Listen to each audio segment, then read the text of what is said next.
All right, let's dive right into this one. Today, I've got a true story for you that starts out like a dream come true, but ends as an absolute nightmare. We're talking about a purchase that should have been a celebration, but instead it came with a price that was just way, way too high to pay.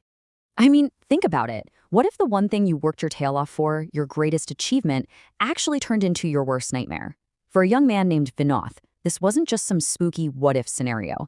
No, this was his terrifying reality. So let's meet our main guy, Vinod. He's a young IT professional from Madurai, and he's just landed a pretty good job in Chennai. He's starting his career, doing all the right things, and he has this one big goal. He wants to buy his own car. For him, it's not just a car, right? It's a symbol of his success, something he earned all by himself. But, of course, life has a funny way of throwing a wrench in the plans. An unexpected medical emergency with his mother completely drained the savings he had so carefully put aside. But Vinoth, he wasn't going to give up on his dream that easily. So he thinks, okay, a new car is out, but what about a used one? It seems like a perfectly practical, smart solution. Or so he thought. And wouldn't you know it, he finds the perfect deal. A beautiful red Swift, almost new, super low mileage, only 7,500 kilometers.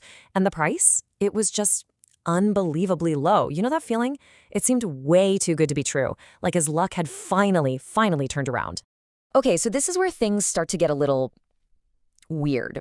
When Vinoth actually goes to check out the car, he's so excited, so blinded by this amazing deal that he starts to miss some pretty massive red flags. The kind of warnings you really shouldn't ignore. First off, the owners. They were just off. Super nervous, kind of cagey with their answers, and they had this weird rule. He could only come see the car during the day. No evening visits, period. When his friend points out a strange smell, the wife literally runs inside, looking absolutely terrified. And get this, the second Vinoth paid the advance, you could just feel the relief wash over them. It wasn't a happy we sold our car relief, it was more like a we just escaped something terrible kind of relief. And about that smell, his friend was the one who called it out. It was this metallic, undeniable scent. He looks at Vinoth and says, dude, the car smells like blood. Are you sure about this? But Vinoth, he was already in love with the car. He just brushes it off, makes an excuse. Oh, it's probably just a dead rat or something. He wanted that car, and a little weirdness wasn't going to stop him. And this is where the story takes a hard right turn into nightmare territory. The second that deal was made, things started to go wrong, and I don't mean a slow burn. No, this was immediate. It was brutal. A whole series of what you might call coincidences started happening, except they really, really didn't feel like coincidences. Just look at this timeline. It's insane. Literally seconds after Vino sends the advance payment, his phone rings. It's news that his brother has been in a horrific truck accident and is now fighting for his life. Then the finance agent who's supposed to come inspect the car for the loan, he gets into a serious accident on his way over. And finally, when they're doing the traditional blessing ceremony for the new car, a little puppy runs out and is crushed under the wheels. And the priest doing the blessing gets badly injured in the chaos. I mean, come on. How many coincidences can you have? So at this point, you might be thinking, wow, this guy has the worst luck in the world. But it was way more than just bad luck. What happens next is what takes this whole thing from a tragic story to a straight-up horror movie. The problem wasn't just around the car anymore. Now, it was inside. Okay, picture this. It's the middle of the night, dead quiet. And suddenly, the car alarm just starts screaming, waking up the entire building. Vinith bolts to his balcony, looks down at the parking lot, and sees the driver's side door of his car is just wide open. But that's impossible. He knows he locked it. He is 100% certain he locked that car.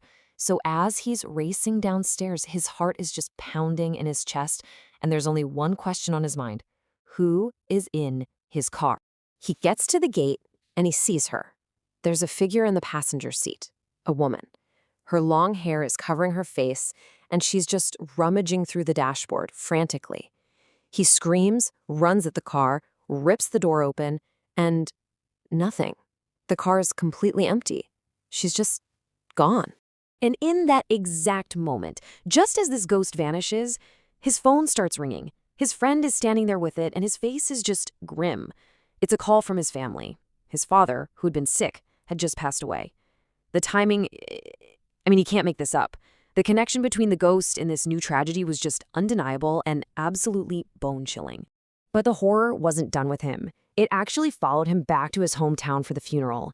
Sure enough, one night, the alarm goes off again. This time, both he and his friends see the figure inside. But as they're staring, it turns and looks right at them. And its face, oh my God. One half was the face of a woman, but the other half was just a bare, rotting skull. It gets worse. Later, his grandfather, who was brave enough to open the car, found the dashboard smeared with fresh blood, and on the floor was the mangled body of a cat from the neighborhood. At this point, Vinod is just done. He's completely overwhelmed, absolutely terrified, and he knows he has to get this car out of his life, period. But getting rid of it wasn't going to be easy. He was about to face an impossible choice, and a very, very expensive one. So they go to a temple for help, and a priest finally gives them an explanation for all this horror. He tells them a woman died inside that car, and her spirit, this violent, angry spirit, is still attached to it. It believes the car still belongs to her, and it will viciously attack anyone else who tries to own it. So what about the original owners, right? The jumpy couple? Vinod tries to call them, but their numbers are disconnected. He goes to their house. There's a for rent sign on the gate. They had literally packed up and vanished the day after he bought the car. The realization hits him like a ton of bricks. They knew. They knew exactly what they were selling. They just passed the curse right on to him. So this leaves Vinod with this just soul-crushing choice. Option A. He could sell the car. Recoup his losses, get his money back, and just make it someone else's problem. Do the exact same heartless thing the last owners did to him. Or option B.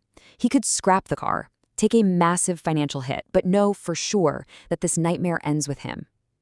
I mean, what would you do? The right thing is staring you in the face, but it's going to cost you almost everything. Let's put some numbers to this. He bought the car for 500,000 rupees. The scrapyard? They only offered him 150,000.